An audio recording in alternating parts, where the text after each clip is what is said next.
Ajarkan ilmu sesuai dengan kondisi pengetahuan anak dan apa yang mereka sukai. Ini juga harus masuk di otak kita nih. Karena apa? Karena ya ini sabda dari Rasulullah SAW. Katakanlah kepada manusia sesuai dengan apa yang mereka ketahui dan sukai.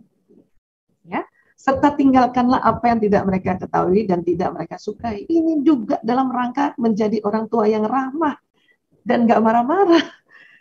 Karena kalau kita ya menyampaikan tentang yang kita mau saja tanpa mempertimbangkan apa yang mereka ketahui dan sukai, nanti marah-marah.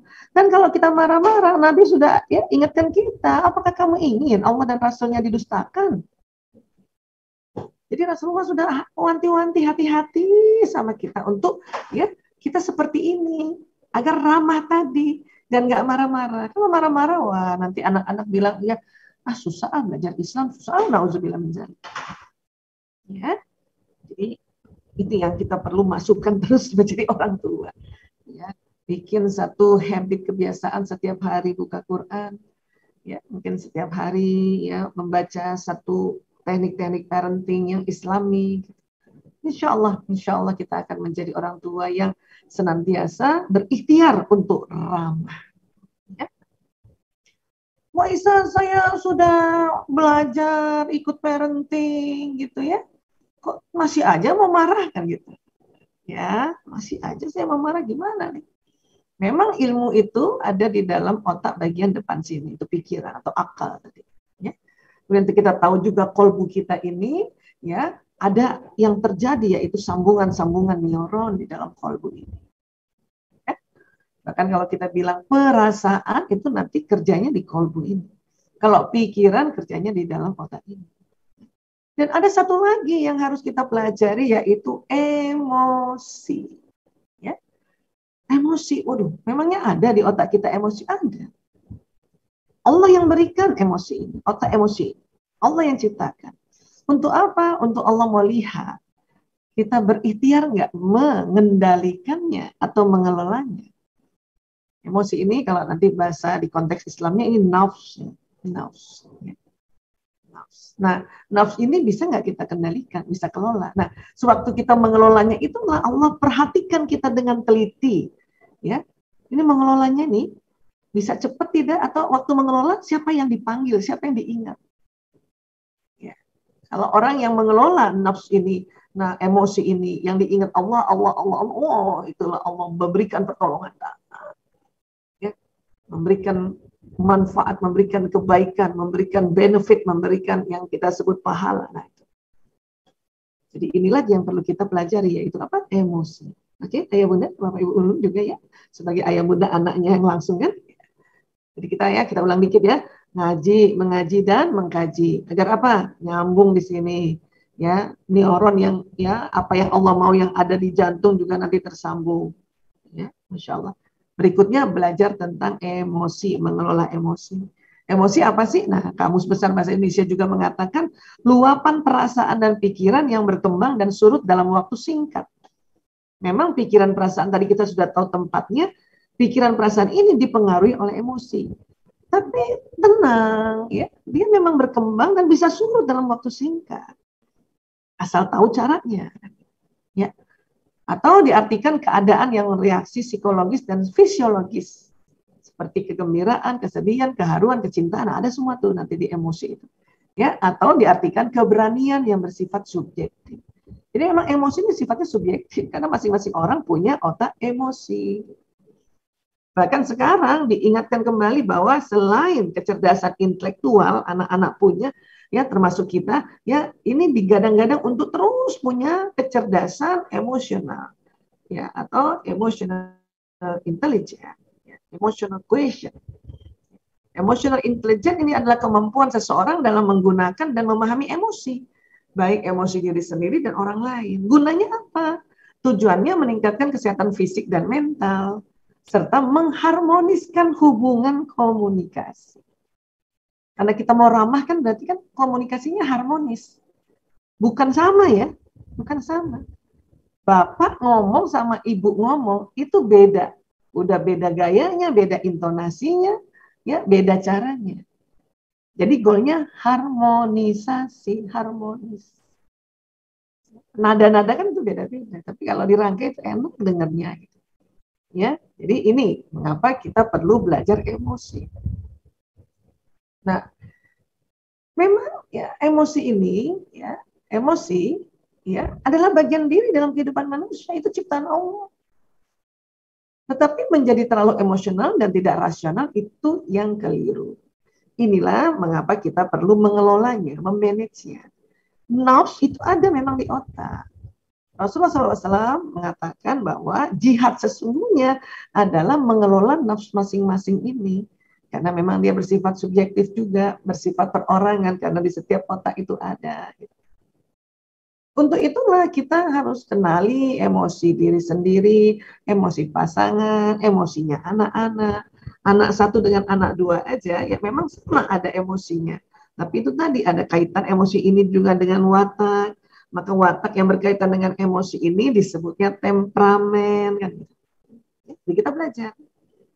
Pertama kita pelajari adalah di mana letak emosi itu. Ya, ini dia, di tengah otak.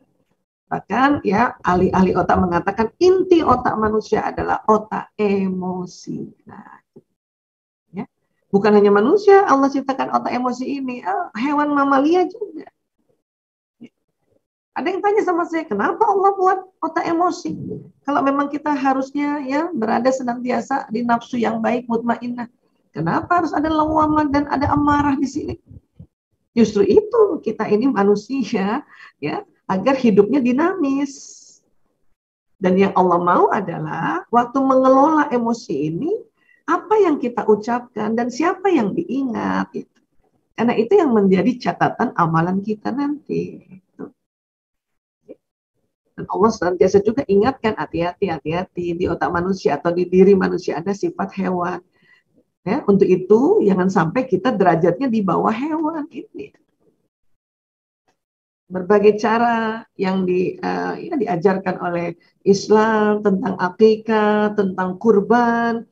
Akikah dan kurban itu ya yang kita potong adalah hewan mamalia, kambing, sapi. Karena itu perlambangan untuk menebus. Dan ternyata bukan hanya lambang, bayangkan kambing ya kalau yang punya anak laki melahirkan aja udah pakai biaya. Ya, kemudian anak laki 2 kambing, kumpulin uang beli kambing, habis itu disembeli, ya, kemudian dimasak dibagi untuk orang lain. Itu kalau kita melakukannya ya dengan menyebut nama Allah, itu nanti membuat otak emosi ini mudah dikelola pada anak-anak. Begitu juga Idul Kurban, bayangkan kita tiap tahun lagi ya kita kurbankan. Memang sebuah perlambangan, tetapi waktu kita melaksanakannya, kita beli, potong, kasih orang, itu membuat ya limbik sistem ini ya bisa senantiasa berada di mutmainnah seperti itu. Anak-anak ada emosinya Bu Aisyah? Ada dong. Dia dari kecil bahkan dari janin ini emosi. Emosi dasar pada anak ini 4 besar: senang, sedih, takut, marah, dengan berbagai pecahan-pecahan jenisnya. Ini yang sama dengan binatang. Sedih, takut, marah, senang. Nanti kalau sudah mereka balik ya sampai dewasa seperti kita saat ini, ayah bunda, bapak ibu guru, ya, jenis emosi itu akan terbagi-bagi lagi. Kok kayak tangga Bu Aisyah? Iya, karena ternyata setiap jenis waktu diukur oleh EEG, elektroencephalogram, ada frekuensinya. Makanya ini satuannya hertz, ya, ada frekuensinya. Semakin turun ya, ini diistilahkan energi negatif. Semakin naik, ini energi positif. Bunda dampingin anak belajar ya. Memang sudah mulai PTM, tapi karena naik lagi kasus COVID, PJJ lagi. Waktu Bunda nemenin anak-anak kesel marah, PJJ lagi. Nah, berarti kalau Anda nemenin anak belajar ya, Bunda nemenin anak belajar 1 jam dengan kondisi yang marah, itu berarti nemenin belajarnya di luar zona ikhlas. Tapi kesel Bu Aisyah. Ya memang berarti kan emosinya lagi turun. Cepet-cepet naikin.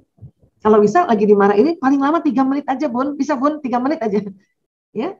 Cepat-cepat naik dengan istighfar. Astagfirullah ya Allah, astagfirullah. Buang nafas lagi. Ya Allah, ya Allah, ya Allah. Karena nanti ya biasanya ilmu pada saat kita di bawah ini nggak ingat. Nggak ingat tuh bahwa kita memang harus lembut ya. Kalau kamu tidak marah itu jannah. Nggak ingat. Maka yang harus diingat hanya Allah, Allah, Allah, Allah. Sehingga naik nanti Allah tolong naik sampai ke courage semangat. Baru teringat oh iya ya, la taqdab walakal jannah. Oh iya ya, ya kita harus ramah. Salah satunya ramah itu tadi berkata benar, kemudian juga lembut. Oh iya ya, oh iya. Maka sebut Allah dulu, Allah, Allah, Allah, Allah, Allah. Sehingga 3 menit dalam proses naik ke atas, Bunda sudah semangat nemenin anak, bahkan sempat buatkan makanan, duduk di sampingnya dengan senyum, ya, bahkan malah bersyukur ya Allah, alhamdulillah saya masih bisa ya dampingi anak belajar. Kenapa? Karena rupanya ya Allah, saya baru tahu kalau kita memberikan ilmu pada Ananda dan Ananda itu pakai seumur hidupnya, pahalanya mengalir terus padaku ya Allah. Memang dibantu oleh Bapak Ibu guru. Tapi kalau ada bunda yang merasa ini kan tugas Bapak Ibu guru, halo, emang kita nggak mau dapat amal jariah yang sampai di alam barzah. Ya, itulah kita bersyukur, jadinya kita tambah menerima. Aduh malah kalau saya malah senang anak saya PJJ, alhamdulillah saya bisa ngobrol banyak sama nasihat-nasihat saya dia dengar. Apabila nasihat yang saya sampaikan dia pakai seumur hidup, maka insya Allah amalannya sampai terus sama saya. Dikala saya nanti sendirian di alam barzah, akhirnya kita tenang, damai, dan akhirnya kita pencerahan, enlightenment ya Allah. Memang pandemi ini rumit, PJJ, PTM, PJJ, PTM, tapi ternyata banyak sekali hikmahnya itu baru bisa sampai begitu tuh di sini. Itu namanya pencerahan. Ya. Jadi kita naik turun memang ini, naik turun. Jadi pas turun ingat aja Allah. Bahkan bisa turun sampai ketakut. Gimana nggak takut? Orang udah lagi tenang-tenang, dapat berita, ya naik. Kami keluarga kesehatan ini ya Allah, saya, suami dan anak-anak yang dokter itu takut loh. Nah pada saat takut ini Allah ajarkan sebut lagi aku, ingat aku ya. Maka kita beristirja, innalillahi wa inna ilaihi raji'un, innalillahi. Tapi itu nggak bisa otomatis kalau kita nggak membiasakan.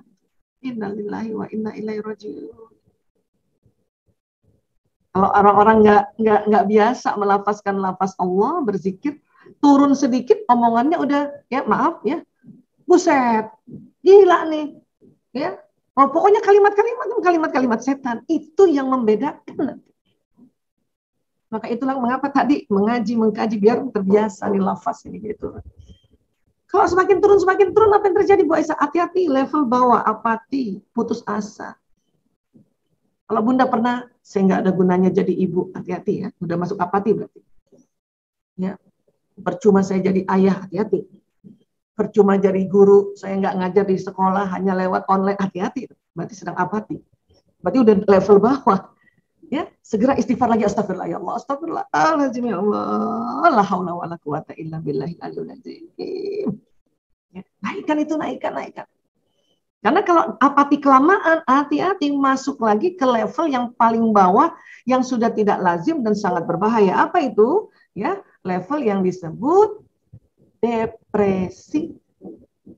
Bahaya nih kalau depresi udah mau mati mulu nih.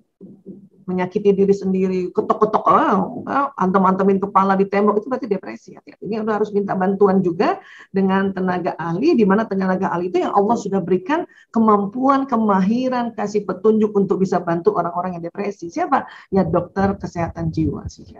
Coba ya ayah bunda atau bapak ibu guru, pernah rasa nggak lagi kesel? Ya lagi kesel, badan kita nggak disuruh tarik nafas. Gitu. Ada istilahnya menghela nafas. Nah, gitu. Karena itu juga perintah Allah badan ini nih. Namun dengan kita tahu bahwa memperbanyak istighfar, ya siapa saja rutin baca istighfar maka Allah akan memberikan solusi atas setiap kesulitan, Allah memberikan penyelesaian bagi setiap permasalahan, dan Allah memberi rezeki dari jalan tak terduga. Ini salah satu saja ya keutamaan istighfar nih. Ini aja udah dahsyat banget. Banyak lagi nih, kalau bahas tentang istighfar mungkin kita bahas yang di Al-Quran dan di hadis-hadis ya Rasulullah yang lainnya, udah asyik. Kita ambil satu karena nanti ada penjelasan lain-lainnya agar cukup waktunya. Ya. Rezeki nih, sekarang kan kita merasa rezeki terhambat ya, terutama rezeki kesehatan ya. Udah perbanyak istighfar aja, jalan udah pakai masker, ya kita masih agak-agak takut gitu ya, istighfar aja terus astagfirullah ya, supaya nggak paranoid, supaya nggak ketakutan naik, istighfar astagfirullah ya Allah, astagfirullah ya Allah. Zikir yang lain, oh tentu jelas. Tapi kita perbanyak istighfar ini karena ya supaya lidah ini otomatis. Rezeki ilmu juga anak-anak ya, ayah bunda yang masih berpikir bahwa aduh nih gara-gara nggak sekolah nih, oh udah istighfar aja, astagfirullahaladzim. Karena yang memberi ilmu Allah, bapak ibu guru memberikan informasi, Allah yang memberi ilmu, karena Allah alimul ghaib wasyahad. Yang memberikan kecerdasan Allah, karena Allah ar-Rasyid. Maka istighfar, istighfar. Karena Allah nanti akan beri rezeki. Anak-anak diajarin oleh bapak ibu guru informasi lewat Zoom kah, di sekolah. Tapi nanti Allah yang memberikan rezeki ilmunya. Dia taunya dari mana apa yang diajarin bapak ibu guru. Oh, baru ngerti saat main. Baru ngerti saat dia bertengkar dengan adik kakaknya. Baru ngerti baru besoknya. Itu karena kita orang tuanya istighfar dan memohonkan kepada anak ini untuk diberikan ya tambahkan ilmu, tinggikan kecerdasan. Bahkan rezeki uang sekalipun, bunda buka uang cuma tinggal 1 lembar uangnya, pantang mikir pinjam sama siapa ya, minta sama situ, pantang banget, langsung istighfar dulu, astagfirullahaladzim, astagfirullahaladzim. Sering gitu Bun, buka dompet langsung istighfar. Iya, ya teruskan ya Bun, teruskan gitu. Ya, dan langsung doa, ya Allah, astagfirullahaladzim, ya Allah, astagfirullahaladzim, karena Engkau yang maha memberikan rezeki, ya Allah, ya datangkan rezekiku, ya Allah, datangkan teman-temannya 1 lembar ini dalam dompetku, ya Allah, gitu. Enak hidup ini, ya, oke. Istighfar, mengeluarkan karbon dioksida, narik oksigen. Luar biasa, Masya Allah.